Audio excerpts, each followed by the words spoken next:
A continuación hablaremos sobre el manejo de la insuficiencia cardíaca crónica según la guía de 2023 de la Sociedad Europea de Cardiología.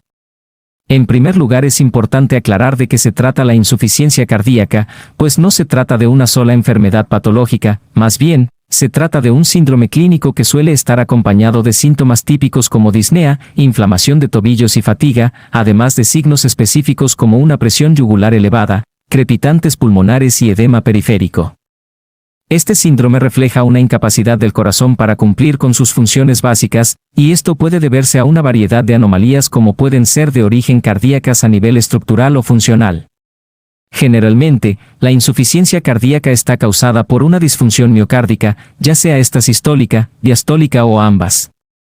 Sin embargo, no se pueden descartar anomalías a nivel de las válvulas, pericardio, endocardio, en el ritmo cardíaco o a nivel de conducción eléctrica del corazón, pues estas afectaciones pueden causar o contribuir al desarrollo de la insuficiencia cardíaca.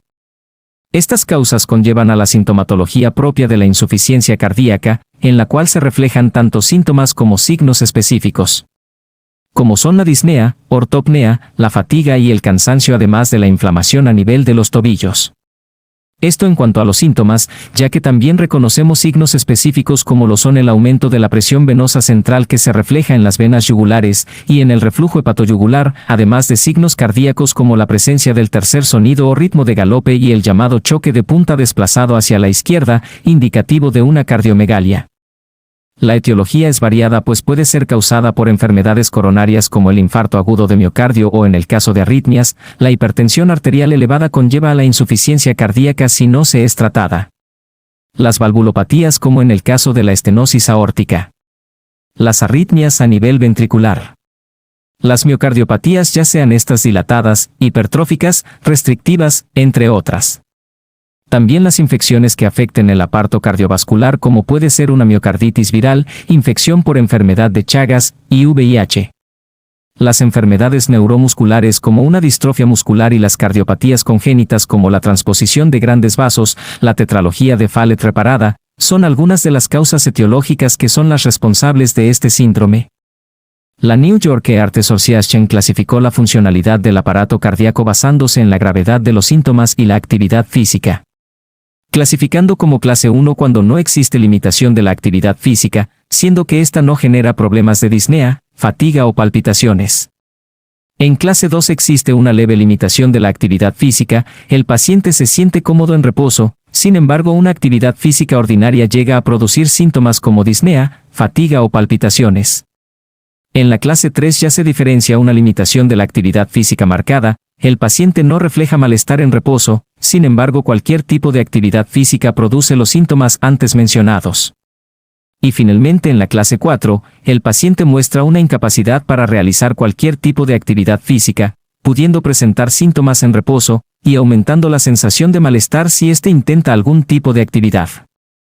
La Sociedad Europea de Cardiología clasifica la gravedad de la insuficiencia cardíaca en base a la fracción de eyección, una medida que controla la capacidad del corazón para bombear la sangre desde el ventrículo izquierdo. La fórmula para el cálculo de la FEBI es el volumen que sale del ventrículo, es decir, el volumen sistólico, sobre el volumen ventricular final tras la diástole, o volumen telediastólico. El resultado se multiplica por 100 y nos da como resultado el porcentaje de fracción de eyección ventricular izquierdo. Un valor normal oscila entre un 55 hasta un 70%. Esto nos lleva a pacientes con una FEBI menor a lo normal. Hablamos de una fracción de eyección conservada cuando la FEBI está por arriba del 50%, esto nos indica que puede existir una ligera rigidez ventricular que indicaría un estadio temprano de la insuficiencia cardíaca. Nos referimos como una insuficiencia cardíaca con fracción de eyección ligeramente reducida cuando la FEBI se encuentra entre un 41 hasta un 49%. Y finalmente una insuficiencia cardíaca con fracción de eyección reducida se determina cuando la FEBI es menor al 40%, lo que refleja una evolución del síndrome o un cuadro complicado. La determinación de la gravedad del síndrome en base a la fracción de eyección es clave para determinar el posterior manejo terapéutico. El diagnóstico considera diferentes exámenes complementarios para confirmar una insuficiencia cardíaca. Sin embargo, el determinante químico a medir es el aumento del péptido natriurético en la sangre, encontrándose valores del péptido natriurético cerebral mayores a 35 picogramos sobre mililitro.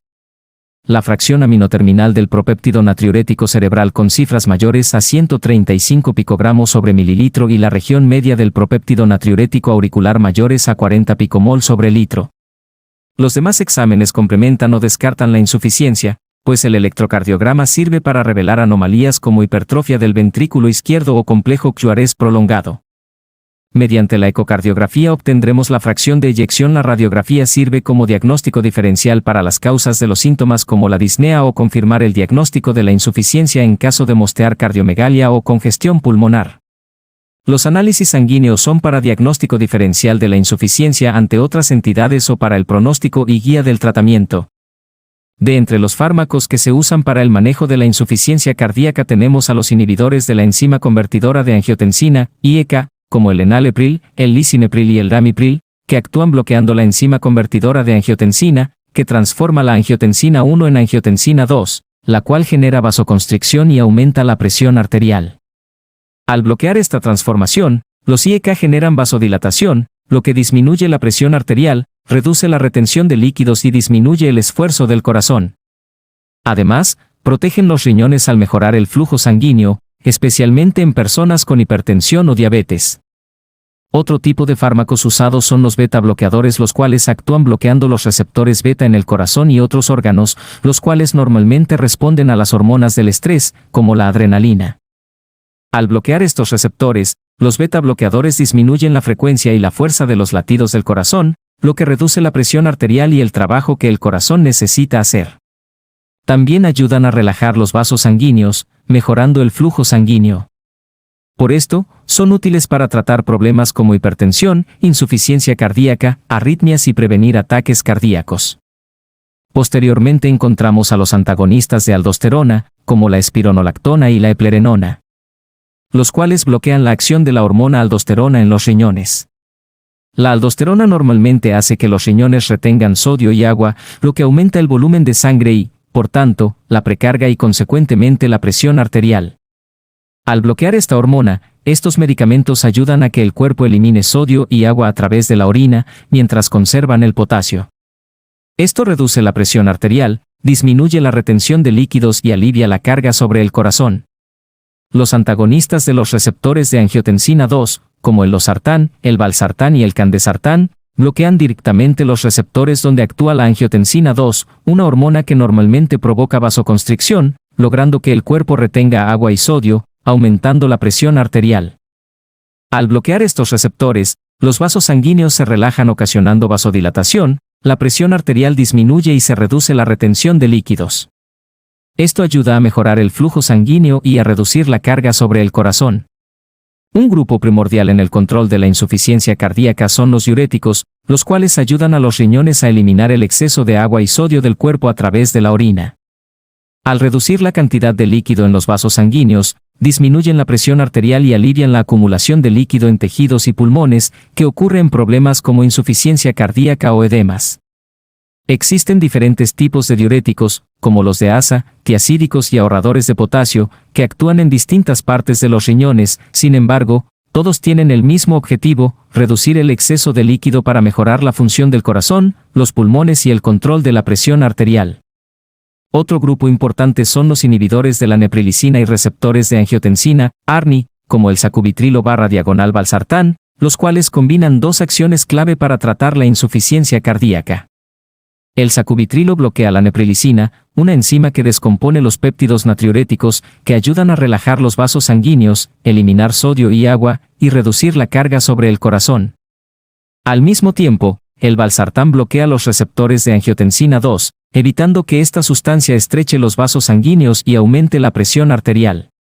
Juntos, relajan los vasos, disminuyen la retención de líquidos y mejoran la función cardíaca, reduciendo los síntomas y el riesgo de hospitalización en pacientes con insuficiencia cardíaca. Finalmente encontramos a los fármacos digitálicos, como la digoxina, que actúan aumentando la fuerza con la que el corazón se contrae, lo que mejora su capacidad para bombear sangre. Esto lo logran bloqueando una enzima llamada sodio-potasio ATPasa en las células del corazón, lo que incrementa los niveles de calcio dentro de estas células. Este aumento de calcio refuerza las contracciones del músculo cardíaco. Además, los digitálicos ayudan a controlar la frecuencia cardíaca, especialmente en casos de arritmias como la fibrilación auricular. Etapas de la insuficiencia cardíaca crónica. La etapa se caracteriza por alto riesgo de falla cardíaca pero sin daño estructural o síntomas. En esta etapa encontramos pacientes con hipertensión arterial, enfermedad aterosclerosa, diabetes mellitus, obesidad, síndrome metabólico, o en otros casos como pacientes que consumen drogas cardiotóxicas, e historia de cardiomiopatía. En la etapa B se presenta la enfermedad cardíaca con un daño estructural pero sin síntomas de insuficiencia cardíaca. Esto ocurre en pacientes con previo infarto al miocardio, remodelación del ventrículo izquierdo, enfermedad valvular asintomática. Etapas de la insuficiencia cardíaca crónica. La etapa se caracteriza por alto riesgo de falla cardíaca pero sin daño estructural. Los síntomas en esta etapa encontramos pacientes con hipertensión arterial, enfermedad aterosclerosa, diabetes mellitus, obesidad, síndrome metabólico, o en otros casos como pacientes que consumen drogas cardiotóxicas, e historia de cardiomiopatía. En la etapa B se presenta la enfermedad cardíaca con un daño estructural pero sin síntomas de insuficiencia cardíaca. Esto ocurre en pacientes con previo infarto al miocardio, remodelación del ventrículo izquierdo, enfermedad valvular asintomática. En el estadio B, considerado como preinsuficiencia cardíaca sin síntomas, y en donde el péptido natriurético se encuentra elevado. Los principales fármacos de elección que se muestran en los recuadros verdes son los inhibidores del cotransportador sodio-glucosa tipo 2, los inhibidores de la enzima convertidora de angiotensina, bloqueadores de los receptores de la angiotensina y beta-bloqueadores. En el estadio C, con una insuficiencia cardíaca sintomática, y estadio D con una insuficiencia cardíaca avanzada, hay un aumento del péptido natriurético en ambas etapas. Cuando la fracción de eyección ventricular izquierda menor a 40%, los grupos farmacológicos que forman parte del tratamiento son los siguientes: inhibidores del receptor de angiotensina/neprilicina, beta-bloqueadores, antagonistas de los receptores de aldosterona, inhibidor del cotransportador sodio-glucosa tipo 2, diuréticos según sea necesario. Además se pueden emplear los hidronitritos. Si la fracción de eyección ventricular izquierda se encuentra entre 41 a 49%, los principales fármacos son los diuréticos según sea necesario. Otros grupos farmacológicos que se pueden emplear, aunque su acción es moderada y más débil como se observa en la ilustración por los recuadros de color amarillo y naranja respectivamente, son los diuréticos, con una acción moderada los inhibidores del cotransportador sodio-glucosa tipo 2, mientras aquellos que tienen una acción débil pero también son empleados son los inhibidores de la enzima convertidora de angiotensina, bloqueadores de los receptores de la angiotensina, inhibidor del receptor de angiotensina-neprilicina, antagonistas de los receptores de aldosterona y beta-bloqueadores. Cuando la fracción de eyección ventricular está igual o por arriba de 50% se emplean principalmente diuréticos según sea necesario, y otros grupos de fármacos como inhibidores cotransportador de sodio-glucosa tipo 2, inhibidores del receptor de angiotensina/neprilicina, antagonistas de los receptores de la aldosterona, bloqueadores de los receptores de la angiotensina 2. Dosis y presentación de los fármacos empleados en insuficiencia cardíaca crónica. Inhibidores del cotransportador sodio-glucosa tipo 2, empaglifosina viene en una presentación sólido oral de 10 mg y de 25 mg, la dosis a administrar es de 10 mg cada día. Dapaglifosina sólido oral de 5 mg, 10 mg, la dosis es de 10 mg cada día. Diuréticos, furosemida viene en sólido oral de 40 mg, líquido parenteral de 10 mg por mililitro, 20 mg por mililitro. La dosis es de 20 a 80 mg cada día, se puede aumentar en 20 a 40 mg cada 6 a 8 horas, máximo 600 mg por día. Hidroclorotiazida sólido oral de 25 mg. La dosis es de 25 mg cada día o 2 veces al día, máximo 200 mg por día. En cuanto a los ISA, Captopril viene en una presentación sólido oral de 25 miligramos y 50 miligramos. Dosis iniciales de 6,25 miligramos cada 8 horas, luego 50 miligramos cada 8 horas. Enalapril viene en sólido oral de 2,5, 5 a 10 miligramos. La dosis inicial es de 2,5 miligramos cada 12 horas, luego se administra de 10 a 20 miligramos cada 12 horas. Los betabloqueantes, bisoprolol, viene en sólido oral de 1,25, 2,5, 5 a 10 miligramos. La dosis es de 1,25 miligramos al día, luego 10 miligramos al día carvedilol, sólido oral de 6,25, 12,5, 25 a 50 miligramos. Dosis inicial de 3.125 miligramos cada 12 horas, luego 50 miligramos al día.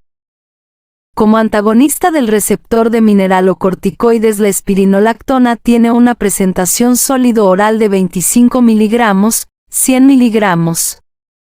La dosis inicial es de 25 miligramos al día, luego 50 miligramos al día. El inhibidor de la neprilicina se usa con ARA2 para potenciar el efecto sacubitrilo más valsartán, que vienen en una presentación sólido oral de 24,3 miligramos más 25,7 miligramos, 50 miligramos, 48,6 miligramos más 51,4 miligramos, 100 miligramos, 97,2 miligramos y 102,8 miligramos. 200 miligramos.